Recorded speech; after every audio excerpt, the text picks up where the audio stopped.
Hi, I'm Julie Hanks, LCSW, owner and Executive Director of Wasatch Family Therapy. And today I'm interviewing Samantha Castleton, CSW, on ways to improve communication with your teen. So welcome, Samantha. Hi, Julie. Thanks so much for having me here. Sure. So I'm excited to introduce you uh, to my viewers and let them get a feel for your experience and your passions, as well as helping give them some good information. So tell us a little bit about your experience working with teens and adolescents and why this is an area of passion for you. I've worked with teens for about the last 10 years. I've been a psych tech at Primary Children's and have moved into a role as a social worker there as well. And there's something about connecting with teens and working with families that is kind of the bedrock of our society. So it's a real natural fit for me to want to help improve people's lives in that system, the family system. And it seems like there's such a need for good information on parenting teens. I have a lot of clients who come in and they're like, I don't know how to communicate. I don't know how to get through to them. They won't listen to me. So you have some real practical skills to share today. You use an acronym of GIVE to help parents and teens communicate. Tell us more about that. Yeah, it's one of my most favorite and most commonly used tools in a therapy setting. And it basically stands for being gentle, being interested, validating, and using an easy manner. As parents, I think we tend to go into any kind of conversation thinking we know what's best and we need to tell our kids what to do and how to learn and how to be. But there's something about having a reciprocal conversation with them that's really going to build the most effective communication and the best type of longer lasting relationship. So to use GIVE really puts the parent in the position of the learner, of the listener, and the validator most importantly. So it's a great way to open some doors and have your teen speak and you hear them. So why do you think that is so hard for parents of teens to kind of be in the listening role instead of the advising and lecturing role? I think it's a generational thing in some ways. A lot of parents have always done that. I know my parents were like that, and their parents were like that. And as far as the people that I've worked with, it seems really common. You know, the parent dictates the rules and lays them in front of the child rather than the dialogue. I don't know if that's something that we will change in one therapy session using GIVE, but we certainly try to foster some independence and some autonomy in our children so that they become functional adults and members of society and can voice their opinions. So let's go through and give a little bit more time and maybe some examples for each of those letters. So G, gentle. So we kind of talked about that, right? A soft start, being open. So the I, remind me, that is? Interested. Interested. Okay. Can you give an example of how a parent might work on being interested in what their kid has to say? I mean, I know a lot of parents who they don't care. It's like, you got to follow the rules. Right. So move them toward being interested or curious. Yeah. Well, first things first, put down your cell phone. You know, take away any distractions and listen to your child. Right? The best way to be interested is if you're actually hearing what they're saying, and having other distractions around, while you can't always turn them off, is really important. Right? Another facet of this is body language, and that goes along with the G for gentle as well. If you are looking tense and aggravated, it also shows that you're not listening. It shows that you're disinterested because you're thinking about what is going on in your head or your own body. So to relax your body language, lean in, make eye contact, all of these things show that you're invested and that you're paying attention. Yeah, I think it's easy to forget that body language screams a lot louder than words. Mm-hmm. Very much so. And, you know, we don't always pay attention to it. Yeah. Sorry. What was that? We don't always pay attention to our body language. We're in this process of getting information and then reacting to it, rather than getting the information and letting it sit and kind of getting in tune with what our response is. And the body language part is so fast, so immediate. So you really do have to slow things down and pay attention. Are you turning your shoulders? Are you leaning in? Are you, is your head somewhere else? The things you got to pay attention to. So in that showing interest, I think, how do you help that parent recognize that what's going on with their child is actually really important versus just complying with the parent's request? That's a really great question because how do you know? Right, a lot of times in my practice, I see kids who just say, whatever, it's not going to make a difference anyway. My parents don't care, I might as well just do it. Or the opposite, they don't care anyway, so I'm going to do what I want. Right? There's not a real individual there. So by acting interested, and the rest of the GIVE acronym we'll kind of see unfold in this, gives them the sense that what they have to say and what they're feeling is actually valued and worth something. And when you start that kind of communication, it becomes a lot easier to resolve conflict quickly because you don't feel as defensive, you don't feel as attacked, really. And so the V, you said, is validation? Mm-hmm. Yeah, and if I could, I'd put an exclamation point after that because it's really the most important part in my view. So can you share an example about, a specific concrete example of a way that maybe a parent has demonstrated that validation in your office recently?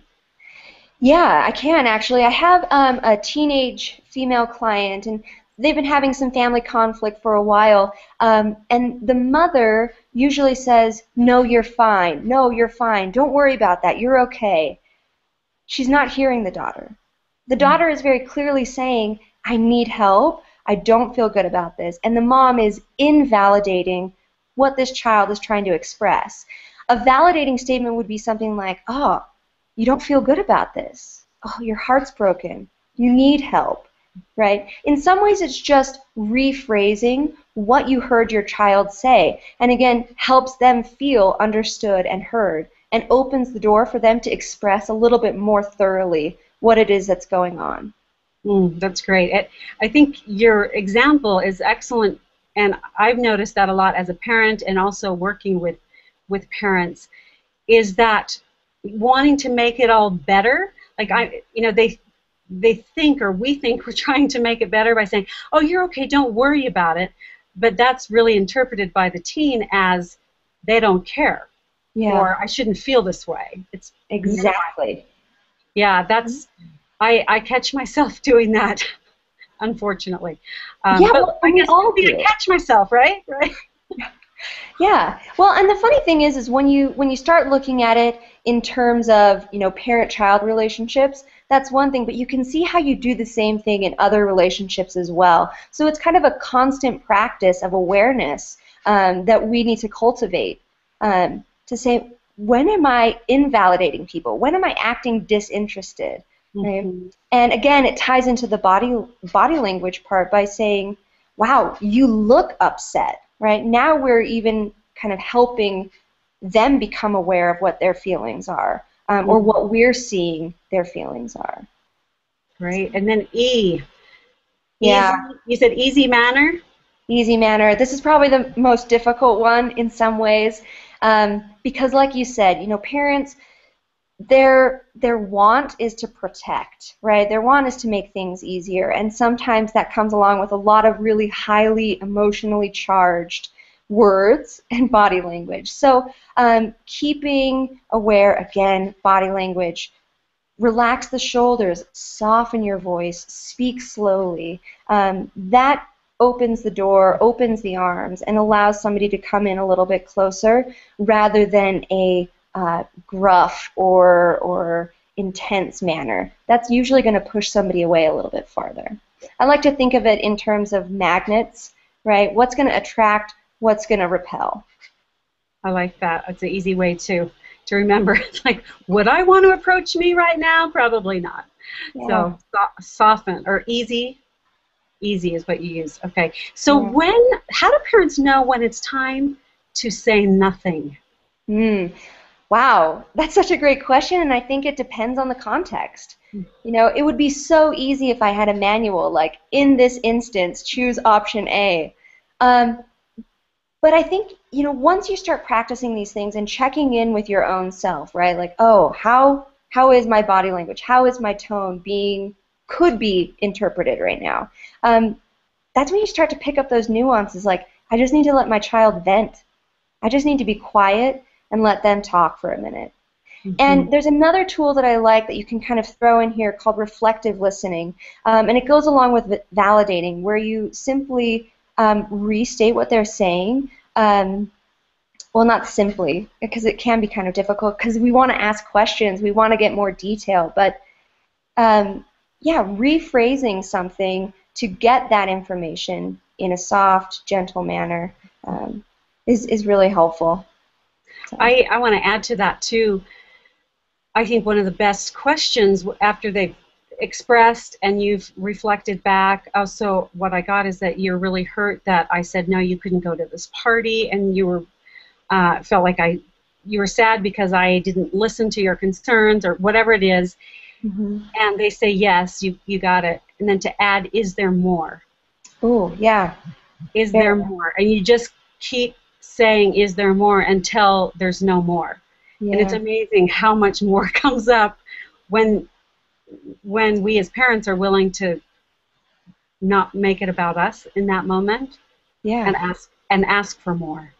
Well, you're really setting the stage for them at that point, right? You're saying, I'm interested. I mean, we just keep going back to these key words, right? I'm interested. Tell me more. Like, I'm hearing what you're saying. I think it's worth something. It's worth expressing, so tell me more. Is there more? Yeah, that's great. I'm going to use that. So you're making an assumption, I think, in using give, that the parent actually has the ability and the skills to slow down and reflect on their own process. Yeah, and what's amazing is that you're then mirroring, or not mirroring, but modeling. Modeling, exactly. Modeling that behavior for your teen. I cannot tell you how many family sessions I've been in where one teen will turn to his sibling and say something like, oh, I didn't realize you were feeling that way, or is this what you were feeling, to clarify, when you know, months prior that was certainly not the case.